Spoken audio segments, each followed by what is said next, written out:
Hi friend, स्वागत है आपका हमारे यूट्यूब चैनल पे। आज हम प्रमुख अम्लों के प्राकृतिक स्रोत के बारे में पढ़ेंगे। कौन से अम्ल किससे प्राप्त होते हैं, उनके प्राकृतिक स्रोत के बारे में पढ़ेंगे, जो कि परीक्षाओं में बहुत ही महत्वपूर्ण रूप से पूछे जाते हैं। तो देखते हैं आज के अम्ल इस प्रकार है। ये अम्ल और इसके इधर प्राकृतिक स्रोत। हम बात करते हैं फॉर्मिक अम्ल की। तो फॉर्मिक अम्ल का प्राकृतिक स्रोत है लाल चींटियाँ व बिच्छू के डंक। लाल चींटियों व बिच्छू के डंक में फॉर्मिक अम्ल पाया जाता है। अब हम बात करते हैं साइट्रिक अम्ल के बारे में। साइट्रिक अम्ल जो है वो खट्टे फलों, नींबू, संतरा आदि में पाया जाता है।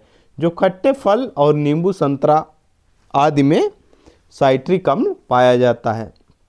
इसी क्रम में हम बात करते हैं बेंजोइक अम्ल की। बेंजोइक अम्ल किसमें के प्राकृतिक स्रोत के बारे में। तो ये घास, पत्ते और मूत्र में ये बेंजोइक अम्ल पाया जाता है।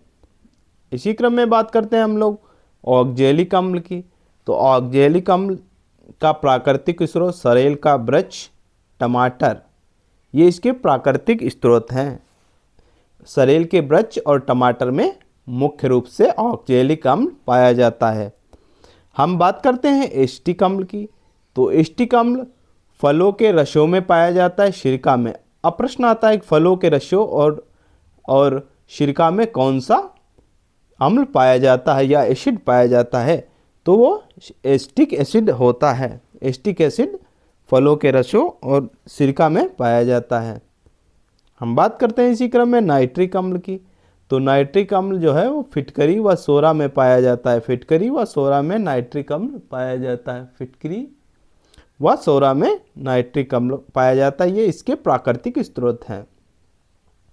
हम बात करते हैं सल्फ्यूरिक अम्ल की। तो सल्फ्यूरिक अम्ल इसका प्राकृतिक स्रोत है हरा कशिश। हरा कशिश में सल्फ्यूरिक अम्ल पाया जाता है। ये इसका प्राकृतिक स्रोत है, सल्फ्यूरिक अम्ल का हरा कशिश। हम बात करते हैं इसी क्रम में टार्टेरिक अम्ल की। टार्टेरिक अम्ल किस में पाया जाता है, उसके प्राकृतिक स्रोत कौन से हैं। तो हम बात करते हैं इमली और अंगूर। इमली और अंगूर में टार्टेरिक अम्ल पाया जाता है। इमली, अंगूर टार्टेरिक अम्ल के प्राकृतिक स्रोत हैं। अब हम बात करते हैं इसी क्रम में लैक्टिक अम्ल की।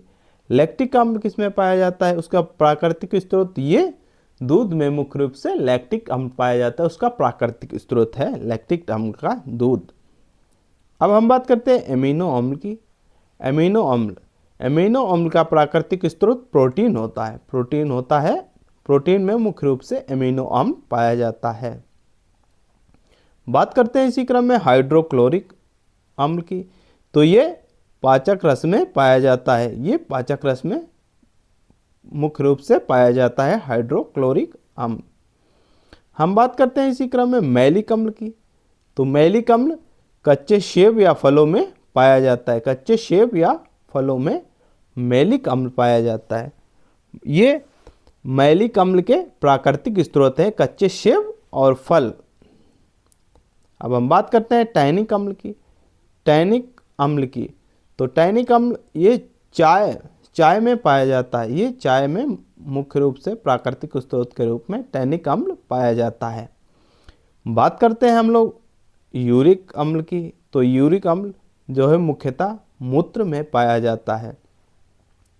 तो आज हमने प्रमुख अम्लों के प्राकृतिक स्रोत के बारे में पढ़ा, जो कि परीक्षा के दृष्टिगत बहुत महत्वपूर्ण है। अंत तक बने रहने के लिए धन्यवाद। कृपया चैनल को लाइक व सब्सक्राइब करें।